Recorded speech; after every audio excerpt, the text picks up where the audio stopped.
Okay, so I've spent a lot of time recently putting little mods on the bike and getting it ready for doing motor vlogging and touring and so on. So I just thought I'd run over some of the things I've done. So you can probably see I've already got the roll bars on here, both up on the tank and down here, which I had fitted actually by Triumph when I took the bike, but that was an extra. I've also added over here the Scott Oiler X system, and this basically it connects to the battery through here. Very simple to fit really, and it's on a sliding clip on here, and then it feeds oil down through here. And I actually had to feed the cable down through the swing arm, and it comes out on the other side down here with the little applicator there. You can see the blue line coming in, and there's the applicator dropping the oil on the chain. And the good thing with the X system, apart from it being really easy to fit, is that it only drips the oil on when the bike's actually in motion. So if you're stopped in traffic, unlike the vacuum based systems which will continue to kind of drip, this thing doesn't drip at all. So it's got a motion sensor built into the unit, and only applies oil when the bike's in motion. So I've also got here, you can see this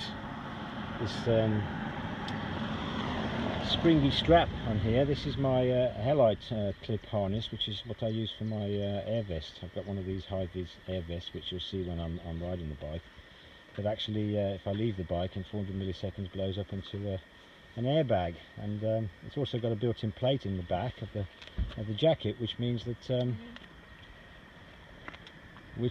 I don't have to put the plate in my leather jacket, which means walking around town is a lot more friendly. Now, with regards to mounting the sat-nav on this unit, I had a problem. I'm using an iPhone basically, in fact the same iPhone I'm shooting the video with, but there's no way of mounting the phone above the screen, and I had to mount it down on the handlebars down here, which was really didn't really work very well. I had to keep looking right down to see what was going on. Here's a perfect position. So I've had this stainless steel plate built that clips onto the slider unit for the screen adjustment on the bottom position, which actually compromises the screen. I can't actually go down to the bottom, but I never use it on the bottom anyway.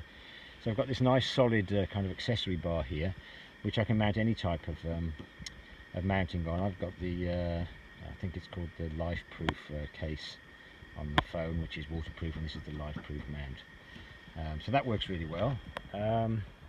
I've also got here, this is a little remote control for the camera I'm using on the helmet, which is the Sony FX300, which is fantastic quality, and it also means I can check battery status and so on. Whereas with the GoPro, I found I was running out of batteries and didn't know when I'd run out, and was talking to myself. What else have I done? Obviously I've got a Gibby top bag on there. Oh yeah, I put the Shad expandable top box on the back, which actually enables me to get 2 helmets in, or even chuck my whole jacket and vest and helmet in when I stop at a coffee stop or so on. Other than that, I think that covers most things. Oh yeah, I've got you'll notice here there's a cable running up around the screen, which is a bit kind of makeshift, but this runs to a 3D camera I have mounted on the top of the screen, and it's all powered down here by this 12-volt socket, in which I've got 2 USB points, one going to the sat-nav or the phone, and one going to the 3D camera. So that's it for now.